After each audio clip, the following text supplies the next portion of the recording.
Namaste. So welcome. It's been a long time since I updated this lesson about the Darshan Chakra Kriya, but yes, I'm here. It's good. Today's topic will be short but rich with essential components and insights and some drills as well on how to refine the technique, as well as I will be dropping some philosophical insights and some, I would say, energetic insights as well regarding channeling the energy or the Kundalini. Alright, so first, what is really the significance? Why do we alternately block the nostril in the practice of this powerful method? Alright, does it really make a difference when it comes to breathing? Just as like any other deeper aspects of yoga which go past and beyond the physical element or component, I won't go far, just the breath. Alright, deeper breathing techniques in yoga, such as pranayama or the Sudarshan Chakra Kriya itself, they go past what is inherently given to us. So it's never about the process of inhaling and exhaling. It's not about the process, but it's regulating and gaining control of the inherent process or the inherent ability for us to breathe. And then when we gain control of the breath, we learn a new skill. Something really powerful happens inside the body. And by controlling the breath, for example, one of the techniques of actually controlling the breath is to control the channels. And superficially, when you block the nostril, actually, inside, you narrow the path of the energy or the breath. Again, when I say the breath, I don't mean the gaseous air. Of course, when you breathe in, the air will not go down to your tummy, or will the breath will just be confined around the lungs. Yeah. But I'm not talking about the air, but I'm talking about the experience and the skill you would be developing along the way, including the bandhas and the clearing and the cleansing of your energy channels, the chakras. But those elements might be too deep to understand, and then will require more time to discuss. But in a nutshell, when you do the blocking of the nostril together with the activation of your bandhas inside, somehow, or actually energetically, the aim of this kriya is to narrow the path of that energy so you can collect actually the very tiny component of it and then allow it to rise through the spine. All right. And then by blocking the nostril there, eventually, as you gain more efficiency with the technique together with the development of the bandhas, you can actually already start the sensation from the very base of the spine, right at the very root. And the sensation is thin. In the first lesson, I did mention that when you rise the breath, it rises and then you suspend it right up here. Like I did mention that the breath is confined around the upper part of the chest. Now, going down the journey, when the bandhas become more sensitive and efficient, collecting and managing, harnessing the breath, you can actually just collect the breath or the energy right from the very source, which is down the core of the pelvis. And in the spine, if I may, the sensation actually starts right here.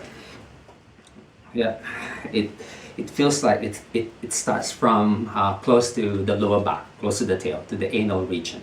And then the sensation as you narrow the pathway and you breathe in, I'm doing it now, you can actually feel the sensation and the manifestation of the energy to rise from here and then to lift up.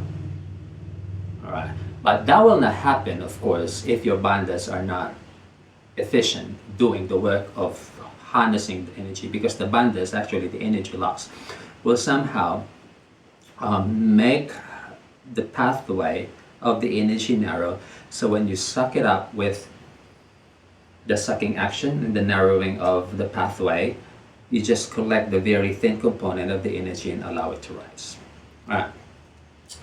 That is the significance of doing this. It's not about the air and then how you inhale and exhale. So it's really more than deep. It's very deep than that. Yeah. All right. Now, in the practice of the Darshan Chakra Kriya, so when you do your pumping, for example, I trust that you're doing your own practice. All right. For example, you're doing like, let's do one round. Let's do one round of 16 pumps. Now or 48, the full one. You know, breathing in.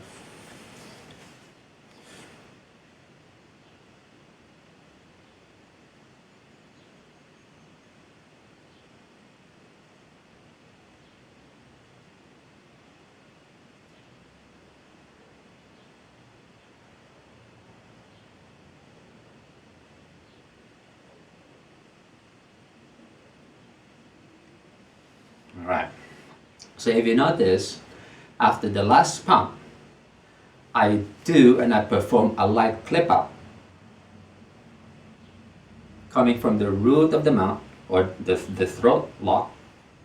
And in that way, because as you do the pump, especially if you're doing the full 48 pump retention, the pressure will build up here. And then you want to create a little clip-up breath coming from the throat lock. Somehow that clip-up breath is like another pair of hands supporting the vital organs inside. And then when you release, you do it slowly as well, so your organs and the vital organs and the pressure will not collapse to your lower back. That's for safety. All right. Number 2, when you exhale, you may want to open gently a bit here. Because as you do the pump, for example, right, you are closing the throat actually, right? Now, clip up, open, and exhale. All right. What is the reason why we opened it? You might not feel it yet, but when you open gently, I'm talking about gentle opening. Right, so we have the left and the right channel, the Ida and the Pingala. When you gently open this, the middle channel or the Sushumna will open, and as it opens, the pathway opens, and you will feel the energy will descend back to the hips. Yeah, it's really very amazing. I didn't realize this, or it happened to me involuntarily.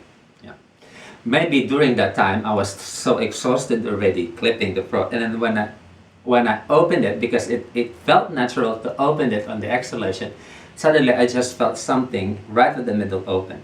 And it's something here. It's around this part of the spine that it's like a hole opening wide, and as it opens wide, you can feel some energy or electric current go back to the hips.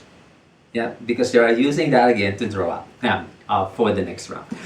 So when you do your pumping, the inhale retention. For example, you finish your last one and you clip up, open, exhale, and then when you open that, you will feel a very soothing space open. And when you exhale, you will feel a gentle current go back down. All right?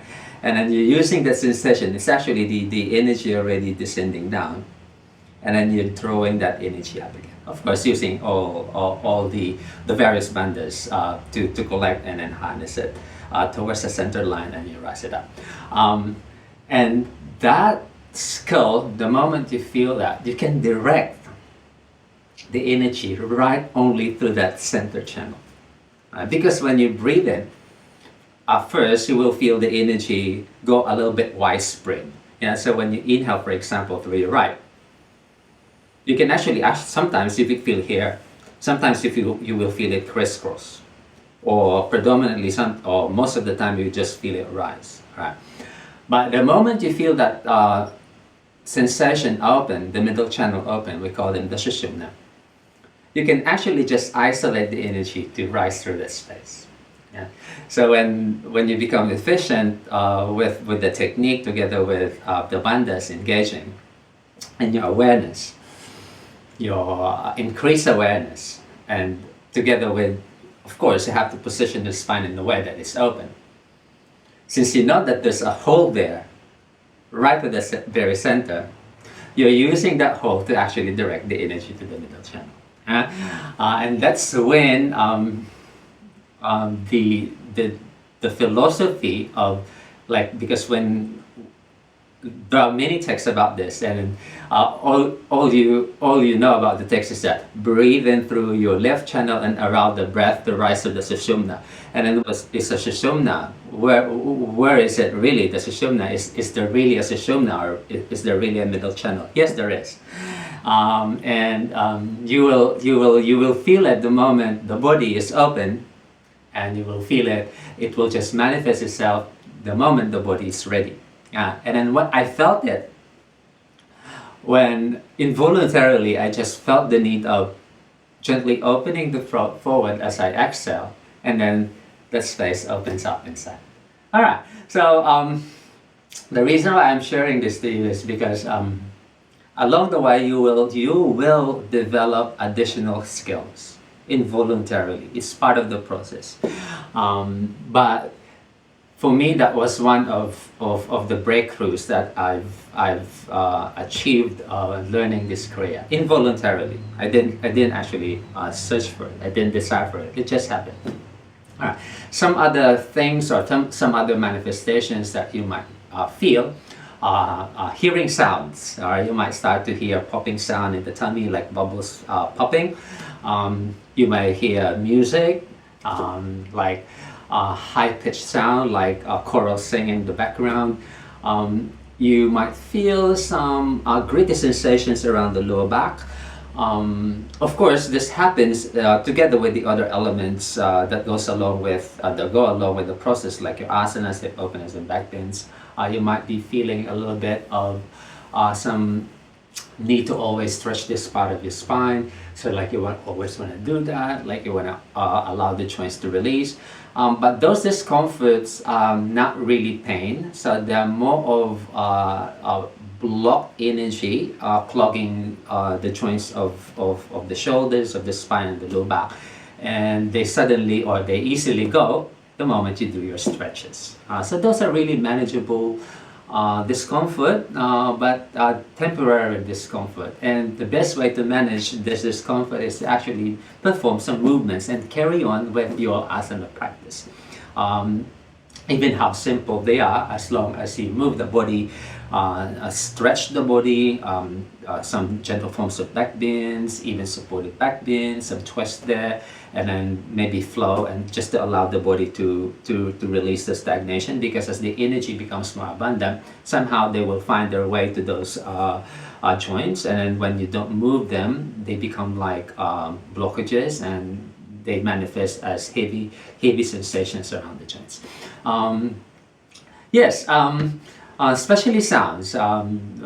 Sounds might be prominent. Like you will hear popping sound here.